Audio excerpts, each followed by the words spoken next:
का दुर्भाग्य देखिए कि देश में एक और गर्मी हो, सर्दी हो, चाहे बारिश हो, बाढ़ हो, चाहे कुछ भी हो, इस देश की निर्लज्ज सरकार, इस देश की ऐसी सरकारें जो देश के किसान की नहीं सुनती, देश के अन्नदाता, देश के पालनहार की नहीं सुनती, उन्हीं की पार्टी के नेता मित्र दिवस की शुभकामनाएं देते हैं। और इनकी पार्टी के नेताओं की शुरुआत कहां से करें और अंत कहां ख़त्म करें, ये मुझे भी समझ में नहीं आता। क्योंकि इनकी पार्टी के नेता तो ऐसे हैं, देश भले ही भूल गया हो लेकिन देश की जनता नहीं भूलती है। इनकी पार्टी के नेता ऐसे हैं जो असेंबली में बैठ के पॉर्न वीडियोस तक देखते हैं। आपको याद होगा उन नेताओं के बारे में। तो भैया ऐसे नेताओं से हम देश के किसान के लिए कोई उम्मीद नहीं रख सकते। देश के किसान से उम्मीद और आशा अगर है किसी को तो वो भारत देश के लोगों से है, देश के लोकतंत्र से है, देश के प्रजातंत्र से है और देश की जनता से है। भारत देश के 133 करोड़ जनता जो भारत देश में निवास करती है, भारत देश के पैदा किए हुए किसान के अनाज खाती है। उस किसान के पैदा किए हुए अनाज का आज आपको कर्ज चुकाना है। आपको इस देश के किसान को समर्थन देना है, उसको सहयोग करना है। कृषि मंत्री ने कहा डिजिटल डेटाबेस तैयार हो रहा है, डिजिटल डेटाबेस तैयार कर रहे हैं। डिजिटल डेटाबेस का इस्तेमाल तो इनके नेता करते हैं। अभी आपको बताया तो कि असेंबली में बैठ के क्या क्या देख रहे हैं। तो डिजिटल डेटाबेस का इस्तेमाल तो इनके नेता करते हैं। और कैसा डिजिटल डेटाबेस कि आए दिन जब मर्जी जहाँ से भी नेटवर्क सेवा बहाल कर दी जाए। अब एक बात आप मुझे बताइए, जो लोग उन लोगों को कह दूं, पहली बात जो अंधभक्त हैं, जो बेचारे जम्मू कश्मीर में प्लॉट नहीं खरीद पाए, अब रेलवे बिक रही है, रेलवे के कुछ डब्बे ही खरीद लो। जम्मू कश्मीर में तो तुम प्लॉट खरीद ही नहीं पाए, तो रेलवे के बिकते डिब्बों को ही खरीद लो कम से कम। उन्हीं को खरीद लोगे तो कम से कम देश तो बच जाएगा कुछ। और डेटा आप डिजिटल की बात कर रहे हैं, पूरे देश को जम्मू कश्मीर बना दिया इन्होंने। आए दिन जहां मर्जी कहीं पे भी नेट सेवा बेहाल हो जाती है। और भारतीय जनता पार्टी के नेता जो हैं ये इतने बड़े निर्लज्ज हैं कि इनको इतनी सी भी शर्म नहीं आती है। एक बीजेपी के नेता ऐसे भी बोल देते हैं कि नेहरू ने 15 अगस्त 1947 के भाषण के कारण देश की इकोनॉमी बिगड़ी है। अरे बताओ भैया, देश में 15 अगस्त के भाषण से इकोनॉमी का क्या मतलब, वो भी 1947 के भाषण से। तो इनकी बातों के ना कोई सर है, ना पर है, ना कोई पैर है। इन्हों की बात का कोई भरोसा नहीं है। वो कह रहे महंगाई भी उसी से बड़ी है। बिल्कुल भैया, देखिए ऐसा है, आपको इंग्लिश सीखनी हो, ठीक है, इंग्लिश सीखने के लिए भी आपको 1 महीने का समय लगता है। आपको अगर बेहतर किसी को हिंदी सीखनी हो तो उसके लिए भी 1 से 2 महीने का वक्त लगता है। अगर आपको जैपनीज़, चाइनीज़ सीखनी हो उसके लिए भी समय लगता है। लेकिन अगर किसी को फास्ट ट्रैक झूठ बोलना सीखना है तो आप नरेंद्र मोदी और कंपनी को ज्वाइन करिए। इन भाजपा के नेताओं को देखिए, मोदी जी को सुनिए। झूठ बोलना आप 10 दिन में सीख जाएंगे। ये इनके पास खास ट्रेनिंग है। लेकिन वो जो पोस्टर है वो तो सच है ना कि लखनऊ में किसान जाएंगे तो पिटाई होगी। कौन पीट सकता है देश के किसान को? हिम्मत है किसी के पास देश के किसान को पीटने की? देखिए, पहली बात मैं आपको एक बात बता दूं, पोस्टर लगाने में तो ये माहिर हैं। प्रचार प्रसार मंत्री हैं, एयरपोर्ट पे खड़े हो जाएंगे, एयरपोर्ट के आसपास कोई नहीं है, लेकिन मोदी जी हाथ हिला रहे हैं, पता नहीं किसको, मुझे भी नहीं पता ये बात के लिए, तो ठीक है ना। तो ये तो प्रचार प्रसार वाले लोग हैं। और आप एक बात बताइए, ये किसानों की बक्कल कैसे उतारेंगे? किसानों की बक्कल। और अगर किसानों ने खेती करना बंद कर दिया ना तो भूख के मारे आपके पेट की बक्कल जरूर उतर जाएगी, किसान की उतरे चाहे ना उतरे। और दूसरी बात, ये अनपढ़ लोग हैं, इन्हें पता है नहीं कि आर्टिकल 19 इस देश के अंदर लोगों को इजाज़त देता है पीसफुली प्रोटेस्ट करने की। और वो प्रोटेस्ट करने से ना मोदी जी और ना योगी जी, कोई भी नहीं रोक सकता है। और आप 24 घंटे विकास का राड़ा रापते रहते हैं। और मैं तो ये सोच के परेशान हूँ कि क्या जिन देशों में मोदी जी नहीं, उन देशों का विकास हो रहा है या नहीं हो रहा है? ये बताइए, रुका पड़ा है उन देशों का विकास?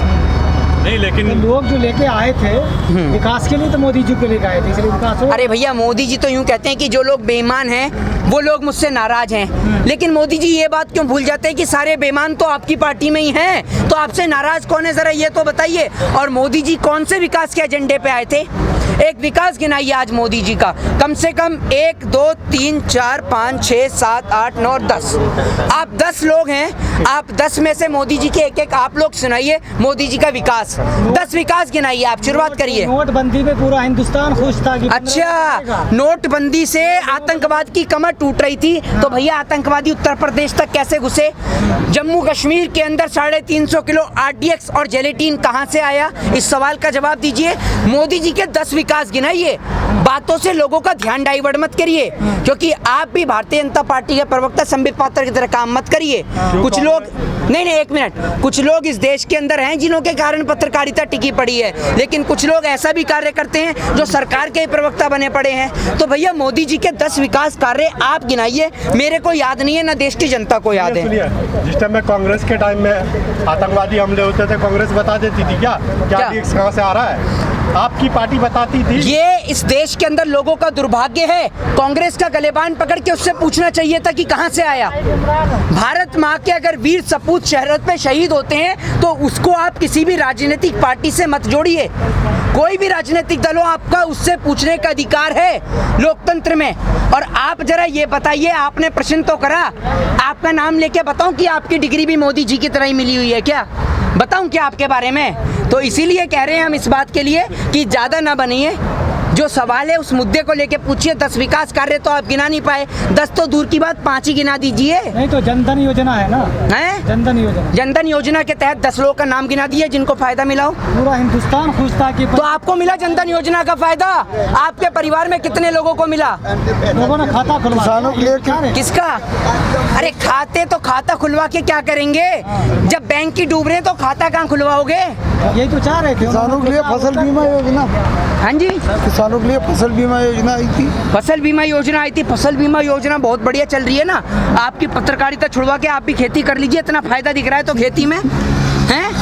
अच्छा, बीजेपी के पेज से यही तो चेतावनी हो रही है कि ये मोदी नहीं है, ये योगी है। अगर आओगे तो बिल्कुल खत्म हो जाओगे, एकदम खत्म हो जाओगे मतलब कल उतारा जाए, कल ही उतार दें, एकदम छोड़ेंगे। अरे भैया, तो उनको भी ये बता दीजिए, तो फिर भी छोड़ दिया। उनको भी ये बता दीजिए, कुलदीप सिंह सेंगर, चिन्मयानंद, नित्यानंद, राम रहीम, आसाराम नहीं है, ये भी देश के किसान हैं। ये कोई पॉलिटिकल पार्टी वाले विपक्ष के नेता नहीं है कि जो करप्शन के कारण डर के पीछे हट जाएंगे। ये देश का किसान है। आप आइए तो जरा इसके सामने खड़े होकर तो दिखाइए। करप्टेड लीडर आपकी पार्टी में है, डरना तो आपको चाहिए किसान से। तो किसान क्यों डरेगा आपसे? संपत्ति जब्त हो जाएगी तो संपत्ति जब्त करने के लिए तैयार हैं? करिए आप हमारी संपत्ति को जब्त, हम तो जाएंगे लखनऊ, करके दिखाइए ना जरा योगी जी संपत्ति को जब्त। और अगर आप संपत्ति को जब्त करेंगे तो किसान तो कर चुका है सरकारी संपत्ति जब्त। अच्छा, लखनऊ जितने लोगों की संपत्ति जब्त करेंगे वो लोग इन्हीं फुटपाथ पे आएंगे। लखनऊ जा रहे, पटना क्यों नहीं जाते? सबसे परेशान तो वहाँ के किसान है, क्या क्यों नहीं जाते? पटना में तो मोदी जी के ट्रिपल इंजन की सरकार है, आप क्यों नहीं पूछते मोदी जी से जाकर?